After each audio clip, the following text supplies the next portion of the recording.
de Jesus, segundo escreveu Mateus.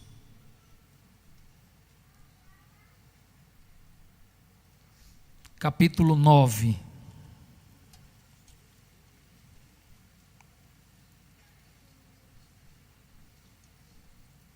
Diz a palavra do Senhor: e entrando no barco, passou para outra margem e chegou à sua cidade. E eis que lhe trouxeram um paralítico deitado numa cama. E Jesus, vendo a fé deles, disse ao paralítico: filho, tem bom ânimo, perdoados te são os teus pecados. E eis que alguns dos escribas diziam entre si: ele blasfema. Mas Jesus, conhecendo os seus pensamentos, disse: por que pensais mal em vosso coração? Pois qual é o mais fácil? Dizer ao paralítico: perdoados te são os teus pecados, ou levanta-te e anda? Ora, para que saibais que o Filho do Homem tem na terra autoridade para perdoar pecados, disse então ao paralítico: levanta-te, toma a tua cama e vai para a tua casa. E levantando-se, foi para a sua casa. E a multidão, vendo isso, maravilhou-se e glorificou a Deus, que dera tal poder aos homens. Podem sentar, meus irmãos. Queremos agradecer ao Senhor por tudo quanto Ele tem feito já em nossas vidas. E eu quero, nesta oportunidade, trazer para os irmãos aquilo em que Deus Ele colocou em nosso coração desde o momento que vimos a escala e que sabíamos que teríamos assim a oportunidade de trazermos a palavra, e nos preocupamos em preparar algo para trazermos para a igreja. E eu estava meditando neste texto da Bíblia Sagrada, onde fala da cura do paralítico de Cafarnaum, e observando os evangelhos, tanto Mateus como Marcos e Lucas, chegamos a observar que esta cidade, Cafarnaum, foi a cidade que o Senhor Jesus, Ele escolheu para residir logo após ter saído de Nazaré, quando ele sabe que João tinha sido preso. A Bíblia diz que ele vem para a Galileia e fixa moradia na cidade de Cafarnaum. Por esse motivo, esta cidade pertencer à região da Galileia, daí Jesus recebe o nome de Galileu. Mateus capítulo 4, versículos 12 ao 17, diz a palavra de Deus: Jesus, porém, ouvindo que João estava preso, voltou para a Galileia e, deixando Nazaré, foi habitar em Cafarnaum, cidade marítima, nos confins de Zebulon e Naftali, para que se cumprisse o que foi dito pelo profeta Isaías, que diz: a terra de Zebulon e a terra de Naftali, junto ao caminho do mar, além do Jordão, a Galileia das nações. o povo que estava assentado em trevas viu uma grande luz, e os que estavam assentados na região da sombra da morte, a luz raiou. Desde então, começou Jesus a pregar e a dizer: arrependei-vos, porque é chegado o reino dos céus. Apenas para a gente se situar nesta questão da cidade em que Jesus resolveu residir, a cidade por nome de Cafarnaum. E eu tive a preocupação de anotar também essa cidade. Ela foi o centro do ministério público de Jesus, onde foi atribuído várias realizações de milagres, como por exemplo a cura da sogra de Pedro, a cura do servo do centurião, este paralítico que foi citado aqui como leitura, dentre tantos milagres. Essa cidade, meus irmãos, ela ficava na margem norte do Mar da Galileia, próximo de Betsaida. Betsaida em hebraico significa casa da pesca. Era a terra natal de Pedro, de André e de Filipe. Você pode também confirmar isso no Evangelho de Jesus, segundo escreveu João, capítulo 1 e o versículo 44. Tem essa citação na Bíblia. Mateus explica o porquê de Jesus ter escolhido esta cidade como moradia. A Bíblia vai nos dizer também que Lucas relata no capítulo 5 e o versículo 12 que a virtude do Senhor estava com Jesus para curar. A Bíblia vai nos mostrar que quando ele chega na sua cidade, conforme a leitura em Mateus 9, quando ele chega à sua cidade, que a gente já sabe qual era, Cafarnaum, lhe trouxeram um paralítico deitado numa cama. A gente vai se ater mais a este texto da cura do paralítico, mas estive observando este capítulo 9 do Evangelho de Jesus, segundo escreveu Mateus. Ele é um evangelho completo, em que cuidadosamente foi planejado e desenhado. E nós podemos comprovar e ver os primeiros sinais, não de milagres, mas também da tormenta que começam agora a crescer, as oposições ao ministério de Jesus Cristo. Aparecem aqui os primeiros indícios de acusações que finalmente o levarão à morte. E neste capítulo 9, nós podemos citar pelo menos 4 acusações contra Jesus. E a primeira acusação está na realização deste primeiro milagre do capítulo 9 que ele efetua. E a primeira acusação é que Jesus ele é acusado de blasfêmia. Durante todo o capítulo 9, nós ainda vamos ver fora essa, mais 3 acusações. Nós vamos citar para os irmãos, depois nos ater mais a essa questão do milagre que foi realizado pelo Senhor. Mateus capítulo 9, versículo 1 ao 8, vemos como Jesus cura o paralítico ao perdoar os seus pecados. A Bíblia vai dizer que os escribas que estavam no momento, observem que ora a Bíblia fala de escribas, ora fala de fariseus, ora fala de doutores da lei.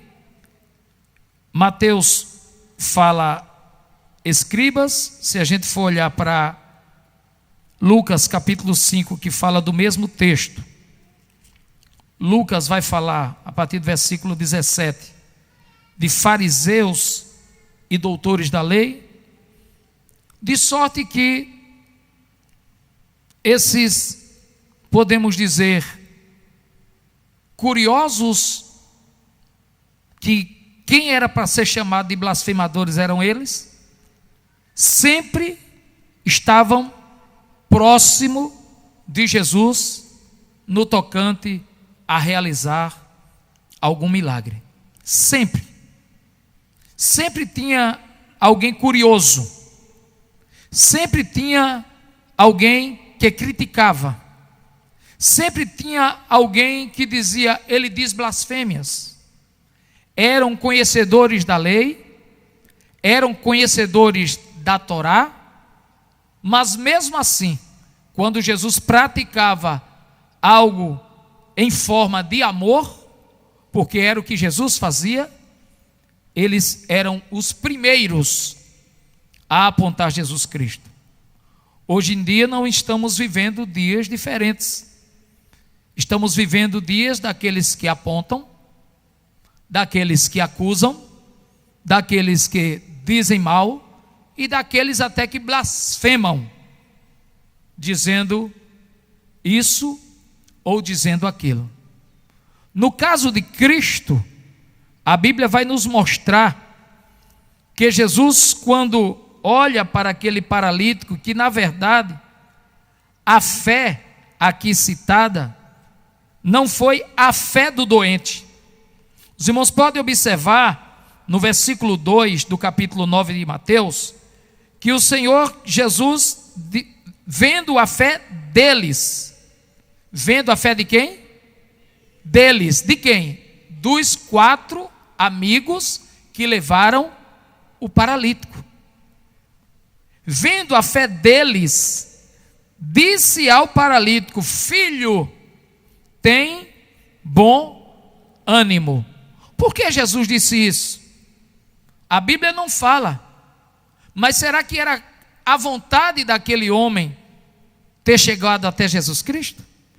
Porque para ele, como judeu, eu vou explicar bem direitinho isso aqui, para ele como judeu, ele podia, pela maneira em que os judeus, eles conversavam e diziam, ele podia estar achando que aquela situação de enfermidade poderia ter sido pecado, porque essa era a visão de um judeu. O judaísmo acreditava que só Deus poderia perdoar pecados. Eles acreditavam que só Deus poderia perdoar pecados. E quando uma pessoa estava na situação que esse paralítico estava, eles acreditavam que a pessoa tinha pecado e aquilo ali era um castigo por conta do pecado. Por isso que a crítica deles, quando Jesus Cristo olha para aquele paralítico, a Bíblia diz que o Senhor diz: filho, tem bom ânimo. Jesus sondou o coração, porque Jesus não sonda só o coração, mas sonda o pensamento e conhece cada um de nós que aqui chegamos. A Bíblia nos diz no Salmo número 139, que Ele nos sonda, Ele conhece o nosso andar, o nosso deitar, o nosso levantar. A Bíblia nos diz que ainda a palavra não saiu na nossa boca, Ele já conhece. Então o Senhor conhece a minha vida, e o Senhor conhece a tua vida. O Senhor conhece como você chegou aqui nesta noite. Então Deus, na qualidade, Jesus Cristo na qualidade de Deus, Ele sabia muito bem com quem estava lidando. E Ele diz: filho, tem bom ânimo, perdoados são os teus pecados. Imediatamente, quem estava perto? Os escribas. Os escribas, por na época não ter pessoas habilitadas na questão da leitura e na questão de escrita, eles eram pessoas influentes e sempre estavam entre os fariseus, os saduceus, os essênios, os zelotes, sempre estavam entre aqueles que na época formavam as seitas judaicas, ou aquelas pessoas que formavam algum grupo religioso na época de Jesus Cristo. E a Bíblia nos diz que os escribas diziam entre si: ele fala blasfêmia. Por que eles disseram isso? Porque eles tinham conhecimento da palavra, eles tinham conhecimento da Torá, os 5 primeiros livros escritos por Moisés. E por que eles disseram isso? Com base na Bíblia, com base em Levítico, no capítulo 24 e o versículo de número 15 e 16, onde a palavra de Deus vai nos dizer, bendito seja o nome santo do Senhor, a base com que eles estavam falando estas coisas. Capítulo 24, versículos 15 e 16, diz a Bíblia: e aos filhos de Israel falarás, dizendo: qualquer que amaldiçoar o seu Deus, levará sobre si o seu pecado. E aquele que blasfemar o nome do Senhor, certamente morrerá. Toda a congregação certamente o apedrejará. Assim, o estrangeiro, como o natural, blasfemando o nome do Senhor, será morto. Então eles conheciam a Torá, eles conheciam a palavra. Então eles disseram: ele diz blasfêmia. Por quê? Porque Jesus Cristo diz: perdoados são os teus pecados. E um judeu jamais acreditaria que alguém, qualquer pessoa, perdoaria pecados se não fosse Deus. Jesus Cristo ainda não tinha se revelado como Deus. A partir desse momento, a Bíblia nos diz que Jesus se revela como Deus. A Bíblia nos diz que a questão, quando eles falam de blasfêmia, bendito seja o nome santo do Senhor, e citam a Bíblia, eu tive cuidado aqui de pesquisar a palavra blasfêmia, significa calúnia ou maledicência.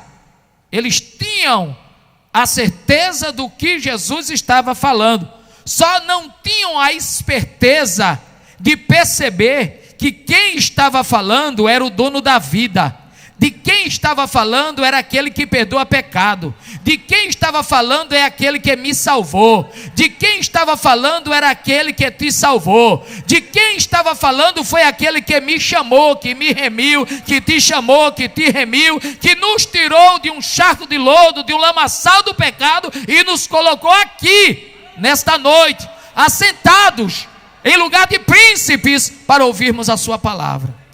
Eles não tinham este conhecimento, e o Senhor se revela a partir daquele momento, e a Bíblia diz que os inimigos de Cristo começaram a acusá-lo de insultar ou de caluniar a Deus, atribuindo-se a si mesmo poderes que espiritualmente pertencem a Deus.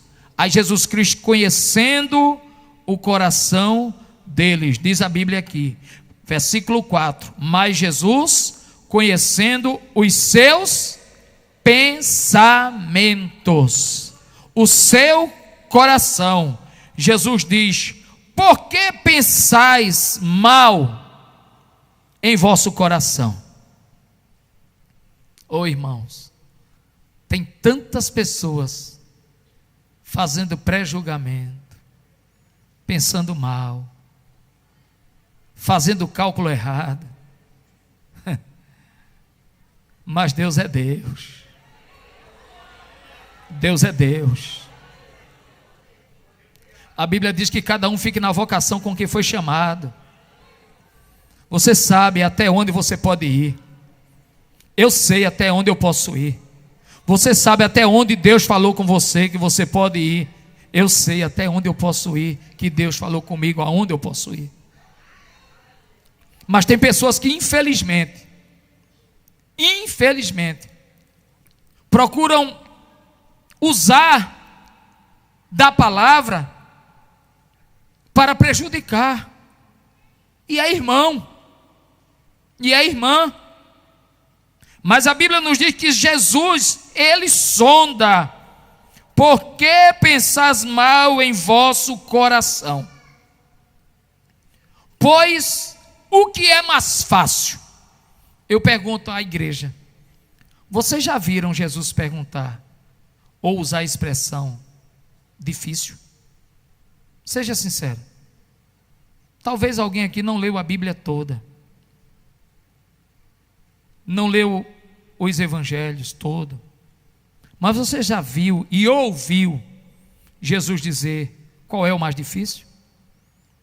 Ele não diz, porque para Jesus Cristo não tem dificuldade, para Jesus Cristo não tem barreira, para Jesus Cristo, bendito seja o seu santo nome, não tem alguém que o impeça de fazer aquilo que ele quer fazer. Ele é Deus, Jesus é Deus. A Bíblia nos diz, Isaías 43:13, ainda antes que houvesse dia, eu sou, e não há ninguém que possa fazer escapar das minhas mãos, operando eu, quem impedirá? Jesus é Deus, ninguém pode impedir o trabalhar de Deus, não tem barreira para Jesus Cristo, não tem barreira, não tem dificuldade para Jesus Cristo. Por isso que ele diz, qual é o mais fácil? Dizer ao paralítico, perdoados te são os teus pecados, ou levanta-te e anda. Jesus dá duas opções para eles. Para eles pararem de questionar, Jesus diz, decidam.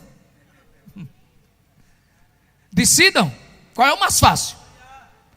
Porque para vocês pode ser difícil, mas para mim que sou Deus, é fácil. Para vocês tem dificuldade, faça um milagre, não fazem. Agora na hora de criticar, criticam. Aí Jesus diz, para que vocês saibam que o Filho do Homem tem na terra autoridade para perdoar pecados, disse ao paralítico, levanta-te, toma a tua cama e vai para a tua casa. Eu pergunto, aconteceu o milagre ou não aconteceu? Aconteceu, porque Jesus é Deus.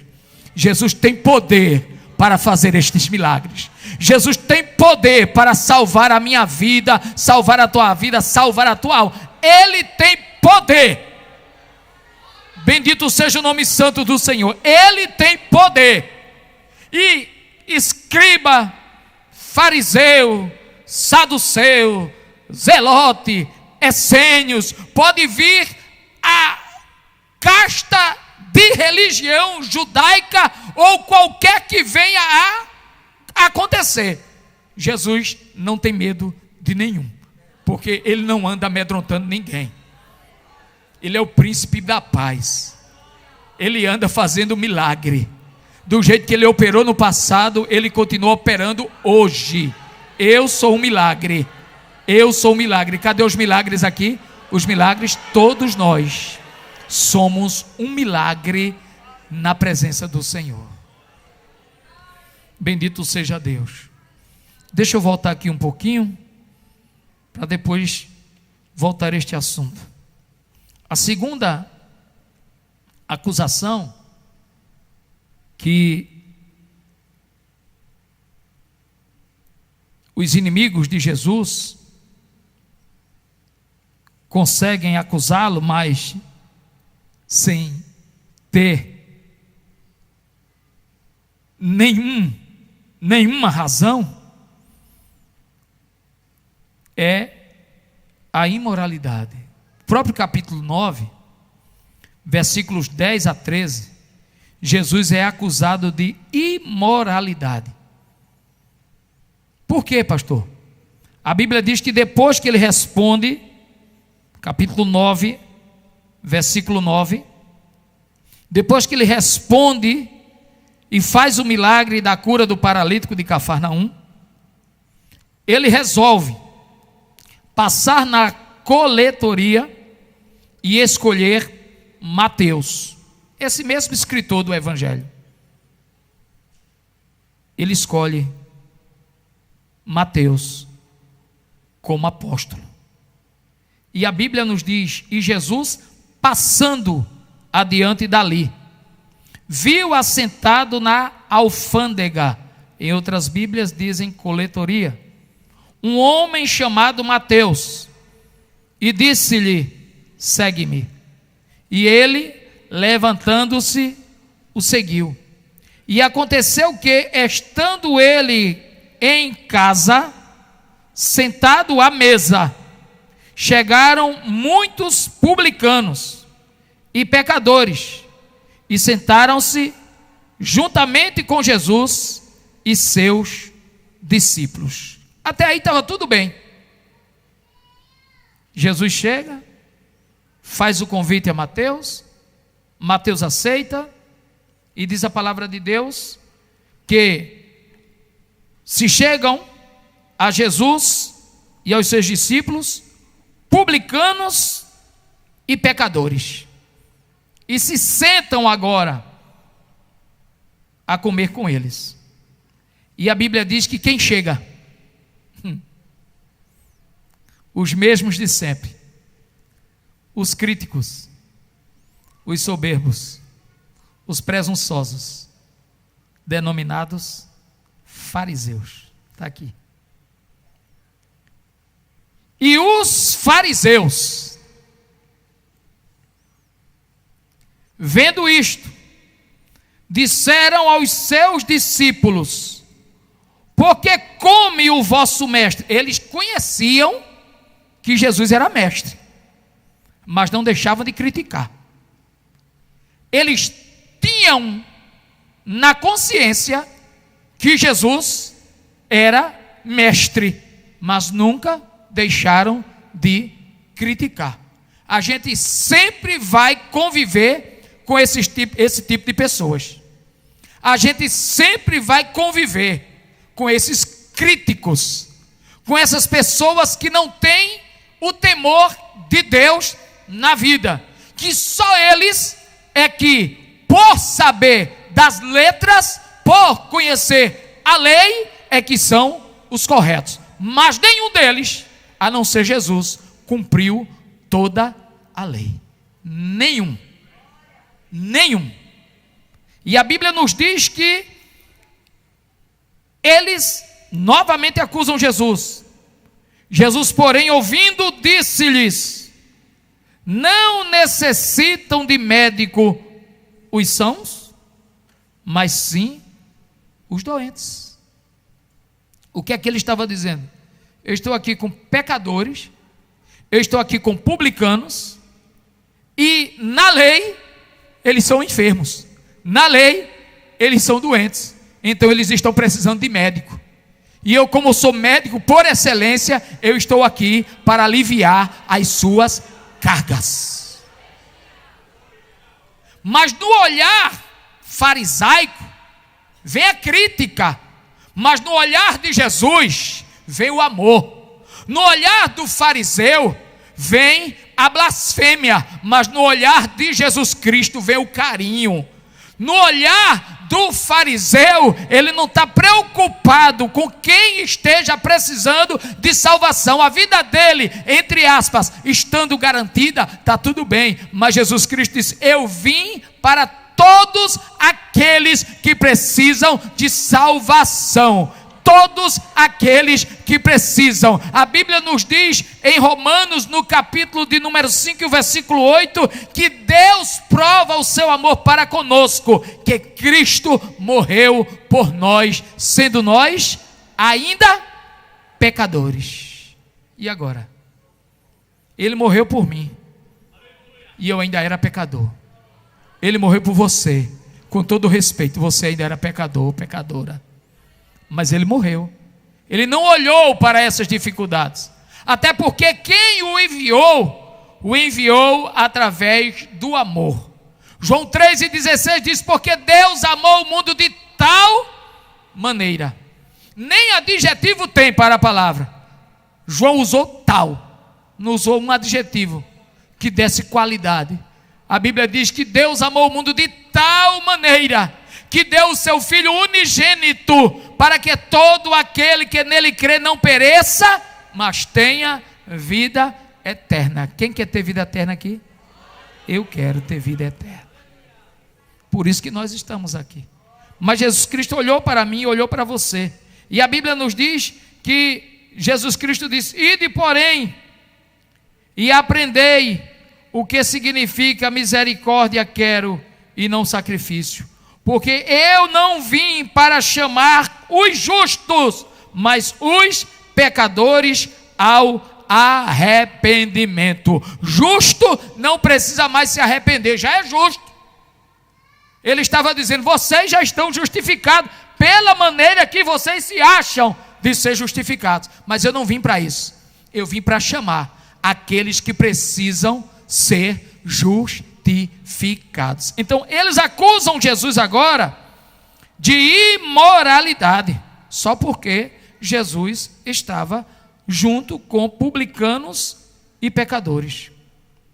Eles queriam dizer, na verdade, que Jesus, ele, como andava com eles, provavelmente Jesus fosse igual a eles. E Jesus não era igual a eles. Jesus estava se fazendo, como Paulo disse, de pobre para ganhar os pobres. Jesus estava ali no meio daqueles para ganhá-los. E Jesus conquistou o coração, não só deles, mas o meu coração e o teu coração. Quem sabe antigamente a gente não criticou, a gente não falou de crente, não é? Mas Jesus Cristo, ele foi lá e disse: eu quero você, você vai vir para o meu lado, você vai vir para cá.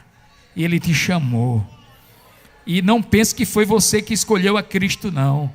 A Bíblia diz: não me escolheste vós a mim, mas eu vos escolhi a vós. Foi o Senhor que te escolheu, foi o Senhor que te chamou. Louvado seja o nome santo do Senhor Jesus. E servir a Jesus não é obrigado. Que é isso, pastor? Não é obrigado? Não. Jesus Cristo disse: quem quiser vir após mim, faça o quê? Negue-se a si mesmo. Negue-se a si mesmo. Tome a sua cruz e siga-me. Quer ter vitória? Olhe para Jesus, que é o autor e consumador da nossa fé. Você não vai olhar para A nem para B. Você não vai olhar para o alfabeto todo, não. Você vai olhar para Jesus.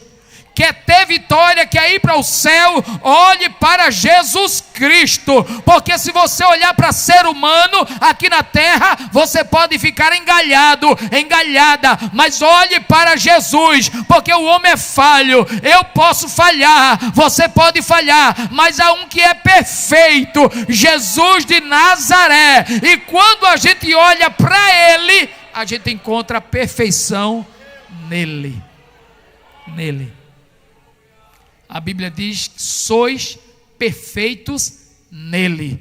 Nós só somos o que somos porque estamos olhando para ele. Bendito seja o nome santo do Senhor. A Bíblia nos diz que eles não recuam.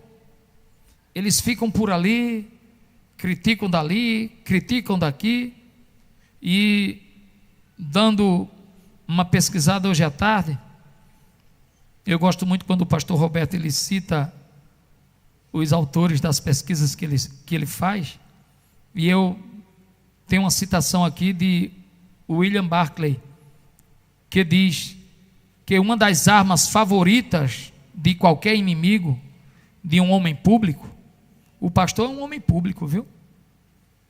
O crente é um homem público. A mulher crente é uma mulher pública. Uma das armas favoritas de qualquer inimigo de um homem público é a atribuição de motivações espúrias. O que são coisas espúrias? Falsidade, desonestidade, pessoas fraudulentas, pessoas impuras. Então, as pessoas usam motivações espúrias. E foi isso que os inimigos de Jesus fizeram com ele. Chamaram Jesus de imoral, chamaram Jesus de blasfemador. Você pensa que a turma alisava, é? Você pensa que no passado já o pessoal deixava de usar esse instrumento chamado língua? Tiago já fala disso, que a língua, ela é como um fogo, a língua é como uma espada, a língua é como um chicote, viu? E tem poder para tudo, como espada, poder de fazer feridas de perto, chicote de fazer feridas de longe, fogo de queimar, de atiçar, não é? É a língua. A Bíblia diz que com ela bendizemos e com ela maldizemos. Então a gente tem que ter um freio, porque se não tivermos um freio, a gente, com todo respeito, a gente sai falando de A e de B. Mas cuidado para não se tornar fariseu. Cuidado para não se tornar inimigo de Cristo. Bendito seja o nome santo do Senhor. Use aquilo que Deus te deu para abençoar, aquilo que Deus te deu para falar bem. Bendito seja o nome santo do Senhor. Então, uma das armas mais favoritas de qualquer inimigo, de um homem público, é usar atribuições e motivações espúrias contra estas pessoas. Deixa eu falar só um pouquinho de fariseu. Fariseu era o grupo de judeus devotos à Torá, que surgiu no século II a.C., opositores aos saduceus. Criam na lei oral em conjunto com a lei escrita, e foram os criadores da instituição da sinagoga. Então, esse povo sabia o que estava falando e fazendo. Terceira acusação, a gente já vai terminar. No mesmo capítulo 9, a partir do versículo 14, é só uma sequência. Jesus é acusado de transgressor na prática piedosa. Jesus é acusado de transgressor na prática piedosa. Veja o que é que a Bíblia diz a partir do versículo 14. Então chegaram ao pé dele os discípulos de João.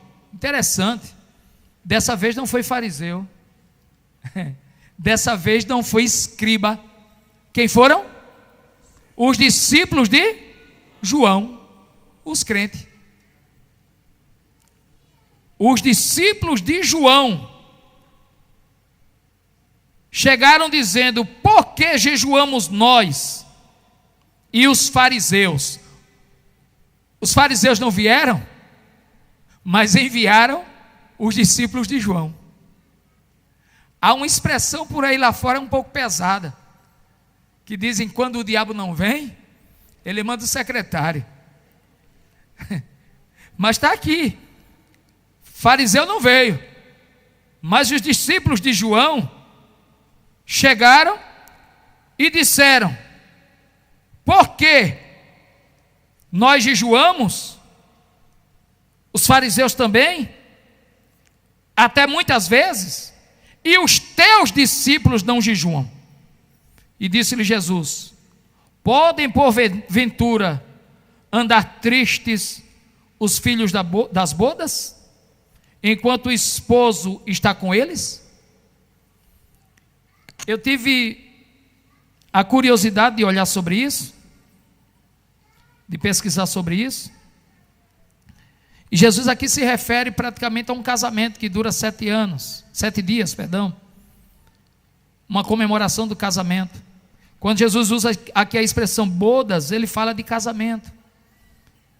E enquanto o noivo estava, era festa. E ele quis explicar dessa maneira: eu estou aqui. Então não há necessidade dos meus discípulos jejuarem enquanto o noivo está aqui. Eu estou aqui, então não necessita deles jejuarem como vocês jejuam, porque eles jejuavam e mostravam no seu aspecto, no seu rosto, que estavam de jejum. Não tem pessoas assim? Quando vão jejuar, todo mundo sabe, porque o semblante cai, A pessoa parece que dá uma fraqueza no corpo para mostrar que está jejuando. Isso é jejum de fariseu. Cuidado, viu? Jejum de fariseu. Cuidado. A Bíblia vai nos mostrar aqui. Ninguém deita remendo de pano novo em veste velha, porque semelhante remendo rompe a veste e faz maior a rotura. Eu tive a curiosidade de olhar no rodapé da minha Bíblia, tem aqui dizendo: o jejum sugere luto, mas a presença de Jesus perante os seus discípulos, que inaugurou o reino dos céus, é uma ocasião para celebração alegre. Os discípulos estavam alegres porque o noivo estava junto deles. No rodapé da minha Bíblia também diz, capítulo 9, versículo 16 a 17, as antigas formas do judaísmo não podiam conter o frescor espiritual do evangelho. Era o que Jesus estava querendo dizer: colocar remendo novo em pano velho. O pano velho é o judaísmo, o remendo novo era o evangelho das boas novas que Jesus estava anunciando. Não tinha como colocar evangelho com judaísmo, não tinha como ligar, não tinha como costurar. Bendito seja o nome santo do Senhor. A graça não podia ser semeada nem derramada no sistema do legalismo. O judaísmo vivia pela lei, mas a gente não vive pela lei. A Bíblia nos diz que pela graça sois salvos. Por meio de quê? Da fé. E isso não vem de vós, é dom de Deus. Então, a lei, o legalismo, o judaísmo não tinha como se unir com o cristianismo. Então não tinha como eles dizerem: Senhor, o Senhor é para ir por aqui, ou fazer isso, ou fazer aquilo. Jesus tinha as suas próprias regras. Bendito seja o nome santo do Senhor. Por fim, Jesus não parou de ser criticado. Ele foi criticado por eles, mas sempre Jesus tinha uma resposta. No mesmo capítulo 9, a gente vai ver agora uma série de milagres relatados tanto por Mateus, por Lucas, por Marcos e por Lucas. Mas eu quero me ater aqui a Mateus, quando a Bíblia nos mostra que Jesus é acusado pela 4ª vez, e agora Jesus é acusado de estar aliado ao diabo. Eles não tiveram mais o que fazer. Os milagres que Jesus fizera foram tantos que eles disseram: ele faz isso porque ele fez um pacto com o diabo, ele fez um pacto com o inimigo das nossas almas. E a Bíblia nos mostra, Mateus capítulo 9, versículo do 31 ao 34, quando Jesus ele cura 2 cegos e um surdo. E a Bíblia nos mostra que antes disso, o próprio Mateus relata isso, e Lucas, com mais ênfase, mostra a cura de uma mulher que estava com uma enfermidade há muito tempo, e mostra Jesus Cristo ressuscitando a filha de um dos principais da sinagoga. A Bíblia nos diz que ele, terminando de falar sobre o jejum, a Bíblia diz: dizendo ele estas coisas, chegou perto dele um chefe e o adorou. Quem era esse chefe? Jairo. Ele era o quê? Ele era príncipe da sinagoga. A Bíblia diz que no caminho, quando ele vai se dirigindo à casa de Jairo, uma mulher disse: se por tão somente eu tocar na orla do seu vestido, eu ficarei curada. E não precisou de muita coisa. Ela toca. Jesus para. Lembra que no início eu disse que Lucas falou que a virtude de Deus estava sobre ele para fazer milagre? Jesus para no meio da multidão. E os discípulos dizem: o que foi, Senhor? E ele diz: alguém me tocou. E os discípulos dizem: mas muita gente aqui te aperta, muitos aqui estão no meio dessa multidão, como é que o Senhor diz que alguém lhe tocou? Ele diz: alguém me tocou, porque de mim saiu virtude. De mim saiu virtude. Jesus não precisava falar para realizar milagre. Apenas o toque da cura. Bendito seja o nome santo do Senhor. O milagre é realizado. Pois bem, Jesus cura aquela mulher, vai à casa de Jairo, ressuscita a filha de Jairo. Jesus cura 2 cegos e um mudo. E quando Jesus faz o último milagre aqui no capítulo 9, relatado por Mateus, tudo isso não foi suficiente. E mais uma vez, os inimigos de Jesus atribuem o milagre a um suposto pacto com o diabo. São pessoas que não têm o que fazer. Os milagres não bastaram? Estamos vivendo estes dias. A gente ora, Jesus faz o milagre. Não é a gente que faz o milagre, é o Senhor. Daqui a pouco as pessoas estarão dizendo que não é o Espírito de Deus que está realizando o milagre. Estamos vivendo dias difíceis. A incredulidade está grande. As pessoas não mais acreditam em homens de Deus. Muitas pessoas não acreditam mais em mulheres de Deus. Mas enquanto este evangelho for pregado, enquanto tiver crente fiel aqui na terra, o nome de Jesus é glorificado através das nossas vidas. E não tem fariseu, não tem escriba, não tem crítico que possa te afastar da presença de Deus.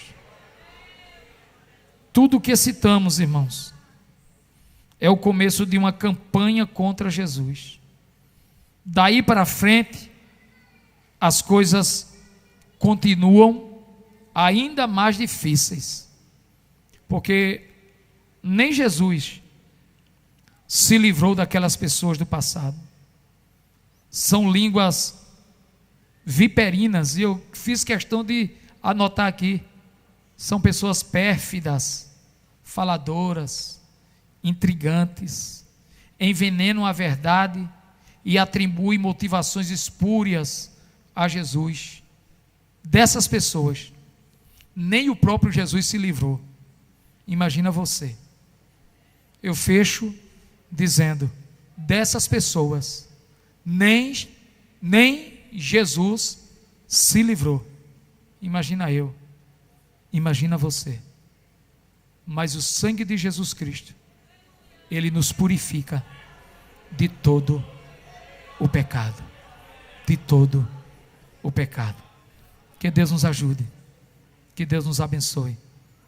E que nós possamos continuar fazendo a obra do Senhor, sabendo que o nosso trabalho não é vão no Senhor.